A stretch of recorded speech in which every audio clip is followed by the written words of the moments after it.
यदि आप narcissistic relation में हैं या आप जिस व्यक्ति के साथ में रह रहे हैं उसका व्यवहार आपके प्रति अच्छा नहीं है, तो यह वीडियो आपको यह समझने में मदद करेगी कि कहीं आप नार्सिसिस्टिक रिलेशन में तो नहीं हैं। तो आइए इस वीडियो में एक वाकया मैं आप लोगों के साथ में शेयर करती हूँ, जिससे आपको समझने में मदद मिलेगी कि जो व्यक्ति आपके साथ रह रहा है वह वास्तव में एक नॉर्मल इंसान है या फिर नार्सिसिस्टिक पर्सनालिटी डिसऑर्डर से ग्रसित इंसान है। बात उस समय की है जब एक लड़की की शादी को 2-3 साल ही हुए थे और उसको घर के सारे काम करने पड़ते थे। तो सुबह 5 बजे के करीब वह उठ जाती थी और परिवार में लगभग 16-17 लोग रहते थे। तो सभी का सुबह से उठ कर के नाश्ता, खाना और घर के बाकी सारे काम, बर्तन धोना, कपड़े धोना, खुद के लिए भी टाइम नहीं मिल पाता था उसके लिए, इतना अधिक काम उसके ऊपर रहता था।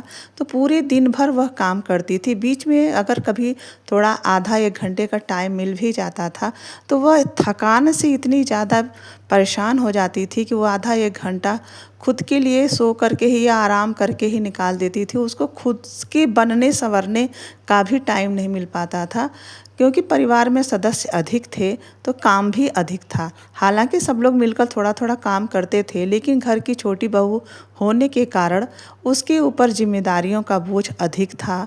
यानी दोनों टाइम का खाना बनाना, नाश्ता बनाना, बाकी और भी काम करना, जैसे बर्तन वगैरह धुलना, अपने खुद के कपड़े धुलना, तो बहुत सारे काम होते थे जिसकी वजह से वह थक जाती थी। और भी दिन में यदि उसको आधा 1 घंटे का टाइम मिलता था तो वह आराम करके ही उस टाइम को निकाल देती थी। उसको खुद के लिए बनने संवरने का टाइम नहीं मिलता था। उसके साथ में जो रहने वाला उसका पति था वह उसके साथ अच्छा व्यवहार नहीं करता था।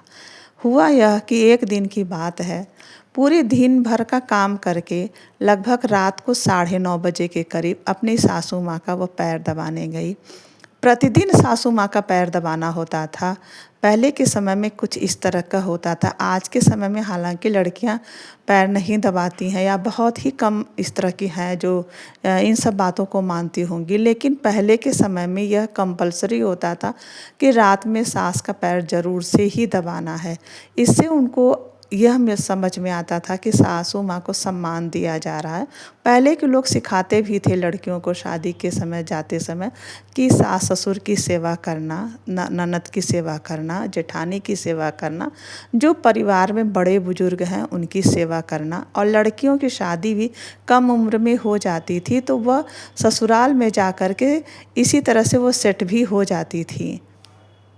तो दिन भर के काम से फुर्सत पाने के बाद जब रात में वह 9:30 बजे के करीब सासू माँ के पैर दबा करके, लगभग आधा घंटा तो दबाना ही पड़ता था, तो फिर जब वो वापस अपने कमरे में आई तो अब यहाँ पर उसकी मानसिक प्रताड़ना शुरू होती है। हुआ यह कि जो उसका पति था वह नार्सिसिस्ट पर्सनालिटी डिसऑर्डर से ग्रसित था। हालांकि उस समय इतनी जागरूकता या समझ नहीं थी जिससे यह समझ पाए कि हाँ, यह जो पति है या जो यह बंदा है यह नार्सिसिस्ट है। पति ने अपनी पत्नी से अपना पैर दबाने के लिए कहा और अपने पैर पे एक गमछा भी बांध लेता था। जब उसको हल्का फुल्का भी दर्द होता था तो एक गमछा, एक तौलिया, कुछ भी अपने पैर पे बांध लेता था। तो पति ने अपनी पत्नी से पैर दबाने को कहा। पत्नी पैर दबाने लगी और ये रोज का ही सिलसिला था। रोज ही वो अपनी पत्नी को पैर दबाने के लिए कहता था। तो पत्नी दबाती थी पैर 2 घंटा 3 घंटा, और जब तक वो कहता नहीं था तब तक वो पत्नी को सोने नहीं देता था। और पत्नी पैर दबाने लगी और जब काफ़ी देर हो गया पैर दबाते दबाते तो पत्नी को नींद आने लगी और हल्की सी उसको झपकी आ गई। इतने पर पति ने पत्नी को जोर से एक तमाचा जड़ा और बोला कि मेरा पैर दर्द कर रहा है और तुम सो रही हो।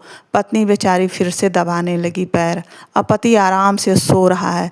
फिर जब पत्नी को थोड़ी देर बाद 10-15 मिनट बाद फिर से जब झपकी आई, फिर उसने पत्नी को एक तमाचा लगाया और यही बोला कि मेरा पैर दर्द कर रहा और तुम सो रही हो।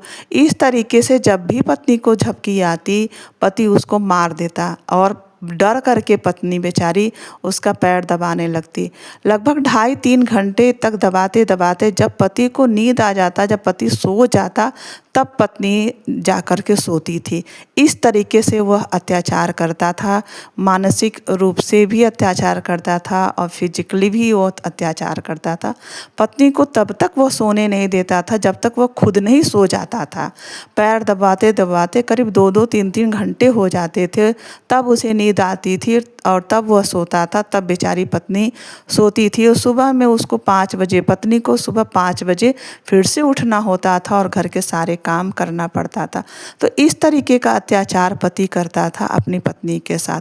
अब आप लोग सोचेंगे कि पत्नी तो फिर लोगों से बताती क्यों नहीं थी, लोगों को कहती क्यों नहीं थी कि उसका पति इस तरह का अत्याचार उसके साथ करता है, मारता पीटता है या इस तरीके से भावनात्मक या मानसिक यातना देता है।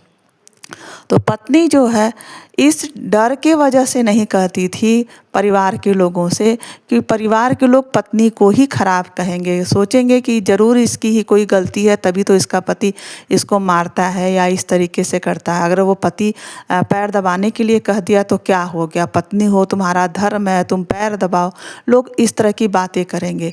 इस वजह से पत्नी परिवार के लोगों से या अन्य लोगों से नहीं कह पाती थी क्योंकि वो डरती थी, वह संकोच करती थी। और दूसरी बात, वह पति जो था उसका खुद का परिवार था, माँ बाप, परिवार में जितने भी भाई बहन सब लोग उसी के ही तो थे, तो बात तो उसी की ही मानेंगे, बात तो उसी को ही सर्वोपरि रखेंगे। पत्नी बेचारी तो दूसरे के घर की आई है, उसकी बातों को तो कोई जल्दी तवज्जो ही नहीं देगा।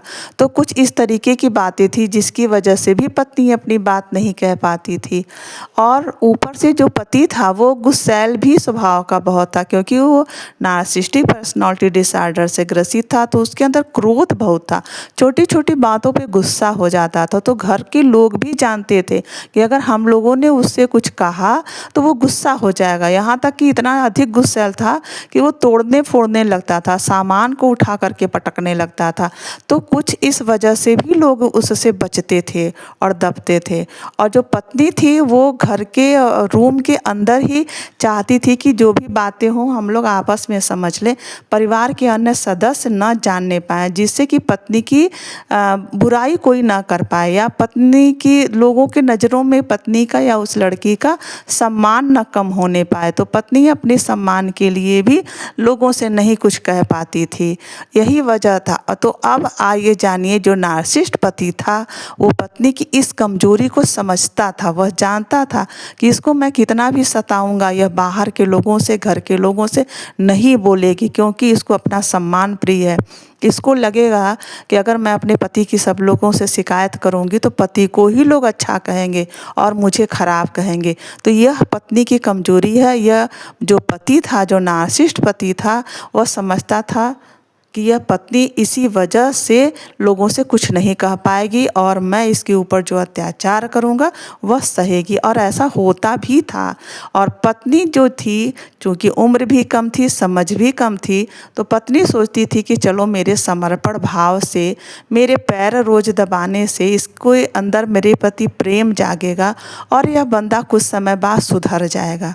लेकिन काफ़ी समय हो गया, काफ़ी वर्ष बीत गए, वह नहीं सुधरा और लगभग 30-35 साल का समय गुजर गया और इसी आशा में कि अब सुधर जाएगा, अब सुधर जाएगा।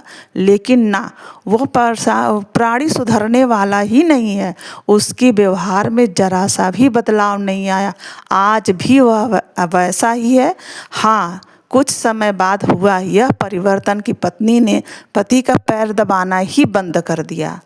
जब पति ने पत्नी का पैर दबाना बंद कर दिया तो अब पति पत्नी से पैर दबाने के लिए भी नहीं कहता है। अब पत्नी जो है पति का पैर नहीं दबाती, हाँ, लेकिन उस समय दबाती थी तो अत्याचार भी सहती थी। तो यह होता है personality disorder, narcissist personality disorder. Narcissist जो होते हैं वो अपने से कमज़ोर को भांप जाते हैं कि यह व्यक्ति मुझसे कमज़ोर है और मैं इसके ऊपर अत्याचार कर सकता हूँ। वो अत्याचार क्यों करते हैं, वो मानसिक और फिजिकली शारीरिक यातना क्यों देते हैं अपने से कमज़ोर को? क्योंकि इससे उनके अहम को, उनको संतुष्टि मिलती है, वो खुश होते हैं जब वो नार्सिसिस्ट व्यक्ति, नार्सिसिस्ट पति अपनी पत्नी को मारता था, पैर दबाने के लिए तो पत्नी जो है सहम जाती थी। इससे जो है नार्सिसिस्टिक व्यक्ति को खुशी मिलती थी। पत्नी को सता करके नार्सिसिस्टिक व्यक्ति को, पति को खुशी मिलती है। इस वजह से वो उसके साथ अत्याचार करता है। अब आप लोग समझ गए होंगे कि जो नार्सिसिस्ट व्यक्ति होता है वो दूसरों को कष्ट दे करके, दूसरों को दुख दे करके अपनी खुशी अनुभव करता है। यदि आपके आसपास भी कोई ऐसा है, या आपका पति ऐसा है, या आपकी पत्नी ऐसी है, तो आप समझ जाइए कि वो नार्सिसिस्टिक पर्सनालिटी डिसऑर्डर से ग्रसित है और वो कभी नहीं सुधर सकती। बस अब आपको यहीं पे क्या करना है, उससे यदि आपको बचना है तो आप वह काम ही छोड़ दीजिए। आप ध्यान दीजिए कि कुछ समय तक आपको करने के बाद क्या उसके अंदर कोई परिवर्तन आया? परिवर्तन तो नहीं ही आता है। अब आप उस काम को छोड़ दीजिए, आप खुद पे ध्यान दीजिए, आप अपने मेंटल हेल्थ पे ध्यान दीजिए, मेंटल पीस पे ध्यान दीजिए, अपने खुद पे वर्क कीजिए। अगर आप नार्सिसिस्टिक पर्सनालिटी डिसऑर्डर से ग्रसित व्यक्ति के साथ प्रेम पूर्वक, नम्रता पूर्वक व्यवहार कर कर सोचेंगे कि यह व्यक्ति बदल जाएगा, तो कभी वह नहीं बदलेगा। करना आपको है यह कि आप उसके साथ बहुत ज़्यादा जुड़ाव मत करिए, बहुत ज़्यादा नम्रता पूर्वक व्यवहार न करिए, अपने व्यवहार को सामान्य रखिए। अगर आपको कहीं लगता है कि मेरा शोषण हो रहा है, या फिर यह इंसान नहीं बदल रहा है, या फिर यह इंसान मेरी भावनाओं को नहीं समझ रहा है, तो बस अब आप वहीं पे अपनी बाउंड्री सेट करिए। बाउंड्री मतलब अपने आप को बचा करके चलिए। आप उसके इच्छानुसार पूरे हर तरीके का कार्य मत करिए जिससे कि आपको तकलीफ हो। नार्सिसिस्टिक व्यक्ति को दूसरों को दुख दे करके, दूसरों को सता करके खुशी का अनुभव होता है। यही उनकी पहचान है। यदि आपके आसपास या आपका पति या आपकी पत्नी कोई ऐसा है, तो आप उससे सजग हो जाइए और अपना बचाव करते हुए चलिए, क्योंकि आपकी मानसिक शांति ही सबसे बड़ी ज़रूरी चीज़ है। अगर आप मानसिक रूप से शांत रहेंगे, खुश रहेंगे, तभी अपना ध्यान दे पाएंगे, अपने परिवार का ध्यान दे पाएंगे और खुद पे वर्क कर पाएंगे। तो इस वीडियो में बस इतना ही। आगे की वीडियो में कुछ और बातें होंगी, कुछ और घटनाओं का जिक्र मैं करूँगी। तो आगे आप लोग इसी तरह से बने रहिए। बहुत सारे वाक़ये मैं आप लोगों के साथ में शेयर करूंगी, जिससे आप लोगों को यह समझने में मदद मिलेगी कि आपके साथ में रहने वाला व्यक्ति, या आप जिस व्यक्ति के साथ में रह रहे हैं, वह वास्तव में नार्सिसिस्टिक व्यक्ति है या नहीं। यदि है तो उससे किस तरीके से बच करके, अपने संबंधों को बचा करके, अपने संबंधों को मधुर बना करके, अपनी मेंटल पीस खोए बगैर रहा जा सकता है। इस वीडियो को बनाने का मकसद ही यही है कि लोगों को मदद मिले कि यदि नार्सिसिस्टिक पर्सनालिटी डिसऑर्डर व्यक्ति के साथ रहना ही है तो किस तरीके से रहा जाए। यदि आप शुरू में ही इस बात को समझ जाते हैं तो आपकी आगे की जो जीवन यात्रा है वह सुगम हो जाएगी। नार्सिसिस्टिक पर्सनालिटी डिसऑर्डर से ग्रसित व्यक्ति के साथ में रहना आपका सरल हो और सहज हो जाएगा। नहीं तो यह व्यक्ति आपके मानसिक खुशी को, मानसिक शांति को बिल्कुल ही खा जाएगा। आपके अंदर की सारी प्रतिभा, सारी शांति खत्म हो जाएगी। तो आप शुरुआत से ही सजग होकर के चलिए, अपनी बाउंड्री को सेट करिए। आगे की वीडियो में मैं बताऊंगी कि किस तरीके से बाउंड्री सेट की जाती है। यदि ऐसे व्यक्ति के साथ में आपको रहना ही है तो किस तरीके से हम अपनी बाउंड्री सेट करके चलें जिससे हमारा जीवन सुगम हो जाए और ऐसे व्यक्ति के साथ में रहना सरल हो जाए। नहीं तो आप हमेशा उदास और बेचैन और थका थका सा रहेंगे, आपको कुछ भी करने में मन नहीं लगेगा। तो चलिए मिलते हैं आगे की वीडियो में।